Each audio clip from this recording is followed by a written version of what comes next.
Hello guys, welcome back to our YouTube channel engineering with Harry.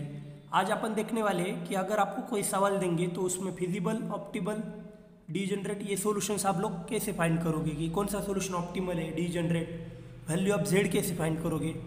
तो चलो suppose आज जो अपन यहाँ पर क्वेश्चन लिया है वो देखते हैं। मैक्सिमाइज जेड इक्वल्स टू, ये आपको यहाँ पर Z equals to x1 plus 3x2 plus 3x3 एक सवाल दिया है, सब्जेक्ट टू टू कंस्ट्रेंट दिए गए, ठीक है। तो और बोला गया find all basic solutions to the above problem. ये सवाल मुंबई यूनिवर्सिटी के 2003, 7 एंड 10 में आया था, तो इम्पॉर्टेंट है। देखो 5 मार्क्स के लिए आएगा अगर सवाल आता है तो सबसे पहले आप लोग ये कैसे फाइंड करोगे कि नंबर ऑफ सॉल्यूशंस कितने।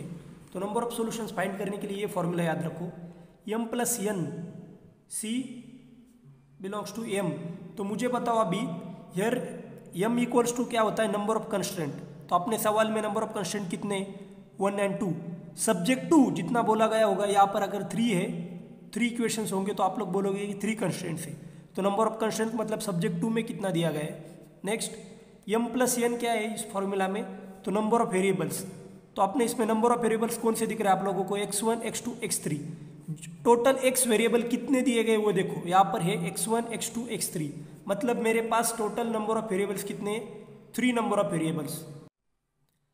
अब जब अपन ने नंबर ऑफ कंस्ट्रेंट्स ढूंढ लिए और नंबर ऑफ वेरिएबल्स, तो इस फॉर्मूला में वो नंबर डाल दो। देखो नंबर ऑफ कंस्ट्रेंट्स कितने मेरे इसमें 1, 2, सब्जेक्ट 2 कितने दिए गए, 2 कंस्ट्रेंट्स। सो m कितना है मेरा 2 और m plus n that is number of variables. तो नंबर ऑफ वेरिएबल्स कितने मेरे x1, x2, x3, मतलब 3 वेरिएबल्स है। सो 3c और नीचे क्या आएगा मेरे नंबर ऑफ कंस्ट्रेंट्स कितने 2। सो 3c2। तो इसके लिए कैसे सॉल्व करोगे, कैल्सी ले लो।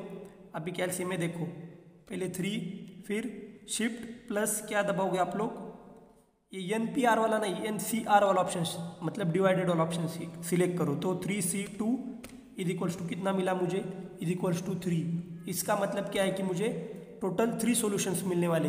तो देखो आप लोग कैसे करोगे, नंबर ऑफ बेसिक सॉल्यूशंस। अभी मैंने एक कॉलम ले लिया, देखो यहाँ पर number of basic solutions, then number of basic variables, basic variable, non basic variable, फिर इक्वेशंस एंड देयर सॉल्यूशंस, फिर डीजनरेट है या नहीं, फिजिबल है या नहीं, वैल्यू ऑफ जेड और ऑप्टिमल, वो सब चीज़ें अपन देखने वाले हैं। ओके चलो अभी देखते हैं, शुरू करते हैं। सबसे पहले number of basic solution 1, total कितने मिलने वाले 3, तो 1 लिया। तो नॉन बेसिक वेरिएबल, तो अभी अपन क्या करेंगे, वैल्यू फाइंड करने के लिए किसी एक को 0 करेंगे और बाकी जो 2 बचेंगे वो लोगों को अपन बेसिक वेरिएबल बोलेंगे। नॉन बेसिक वेरिएबल मतलब जिसको 0 कर रहे हैं। तो सबसे पहले मैं x3 को 0 कर रहा हूँ सपोज। सो देखो x3 इक्वल्स टू 0, पहले मैंने x3 को 0 किया। तो बेसिक वेरिएबल कौन बचे अपने, x1, x2। तो बेसिक कौन आएगा, x1, x2। ओके फिर इक्वेशन क्या बनेगा, देखो x2 0 है तो सॉरी x3 0 है तो ये लास्ट वाला टर्म कट हो जाएगा, बचा क्या, x1 plus 2x2 equals to 4, और फिर 2x1 plus 3x2 equals to कितना बना 7। तो अभी इसको कैल्सी में डालो और x1, x2 की वैल्यू निकालेंगे। तो वो कैसे करोगे, देखो एक मैं आपको करके दिखाता हूँ। कैल्सी ऑन कर ली, मोड में जाओ, मोड में जाके 5th ऑप्शन इक्वेशन में गया, ऑप्शन 1 सिलेक्ट करो। 1 किया, 1 में अभी जो भी मेरा इक्वेशन है वो डाल के देखता हूँ मैं। तो देखो इक्वेशन क्या है अपना, वो डालते हैं अपन। x1 की वैल्यू कितनी अपनी 1, x2 की 2 equals to 4, next x1 equals to 2 और x3 equals to 3 and then equals to 7। तो देखो मुझे क्या मिला, x की value 1 milli, x1 equals to 2 और x2 equals to 1। So 2 and 1 आप लोग देख सकते हो, देखो 2 एंड 1। तो आप लोग कैल्सी में कैसे करना है समझ गए, x1 equals to 1 and x2 equals to 1। तो देखो x1 की वैल्यू 2 और x2 की 1, तो x1, x2 मुझे मिल चुका है, मतलब बेसिक वेरिएबल्स की वैल्यू मुझे मिल गई। अभी सॉल्यूशन डीजनरेट है या नहीं और फिजिबल है या नहीं ये देखना है। तो देखो डीजनरेट के लिए ऐसा याद रखो, जो नॉन डीजनरेट है तो नॉन डीजनरेट मतलब नॉन जीरो, और जिसकी वैल्यू नॉन जीरो और जिसकी वैल्यू 0 या फिर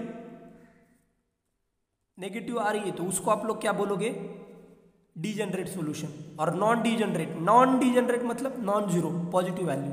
और फिजिबल सॉल्यूशन के लिए कैसा है, जिसकी भी वैल्यू अगर पॉजिटिव है तो it means it is feasible, और अगर if it's value is negative, अगर नेगेटिव वैल्यू है it means it's non feasible. तो समझे आप लोग? अरे सिंपल सी बात है, अगर पॉजिटिव है x1 और x2 दोनों पॉजिटिव है, it means it is feasible. और अगर दोनों में से एक भी नेगेटिव है रूट, तो क्या बोलोगे? x1 या x2 दोनों में से एक भी नेगेटिव होगा तो इट इज नॉन फिजिबल। और डीजनरेट के लिए कैसा है? नॉन जीरो मतलब नॉन डीजनरेट, और अगर उसकी वैल्यू नेगेटिव या फिर जीरो आ रही है तो डीजनरेट। तो अभी मुझे ये बताओ, पहला जो है it is feasible solution, yes, लेकिन इसकी वैल्यू दोनों की पॉजिटिव है, it means that both are non zero, it means it is non degenerate, so the solution is non degenerate. Okay, next value of z। तो z की value कैसे find करोगे? Simple है, मुझे जो x1 x2 मिला उसको z में डाल दो, तो अपना z का इक्वेशन क्या है देखो। तो z का इक्वेशन क्या है देखो, x1 plus 3x2 plus 3x3। अभी x3 तो जीरो कर दिया है, तो x1 कितना है? 2 प्लस 3 इंटू 2 कितना होगा? Sorry 3 into 1 1, so 3 plus 2 5। So value of z कितनी बनी? 5। अभी ऑप्टिमल है या नहीं वो कैसे देखोगे? तो उसके लिए जो भी z की वैल्यू हाईएस्ट आएगी वो सोल्यूशन आपका ऑप्टिमल होगा। तो ऑप्टिमल के लिए क्या ढूंढना है? Highest z value, highest z value, उसी को आप लोग बोलोगे ऑप्टिमल सोल्यूशन है। तो चलो आगे बढ़ते। अभी फर्स्ट हो गया, अभी x3 इक्वल्स टू जीरो किया था, तो अगले में क्या करते हैं? सेकंड में x2 इक्वल्स टू जीरो कर देते। अगर x2 में जीरो कर रहा हूँ तो मेरे पास कौन कौन बचा? अगर x2 को जीरो करता, अभी सेकंड में देखो, जब मैं x2 इक्वल्स टू जीरो करता हूँ तो मेरे पास कौन बचे? x1 and x3। So my non basic कौन है जिसको जीरो किया है? x2 को। और बेसिक कौन है? x1 और x3। तो बचे हुए जो थे उनको डाल देता हूँ। देखो x1 फर्स्ट क्या बनेगा? x1 प्लस x2 तो मेरा जीरो है, तो कौन है आगे? 3x3 equals to 4।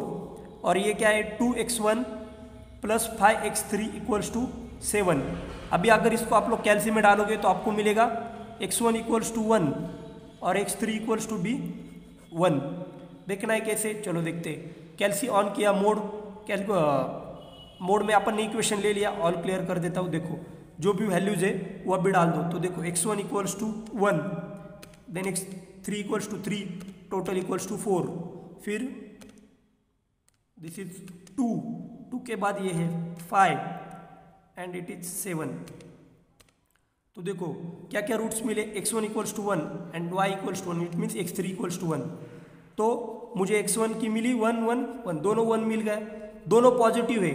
तो अपना क्या लॉजिक था? फिजिबल के लिए क्या देखोगे? पॉजिटिव या नेगेटिव। अगर दोनों पॉजिटिव है it means it is feasible, और अगर दोनों में से एक भी नेगेटिव होता तो it means it is non feasible.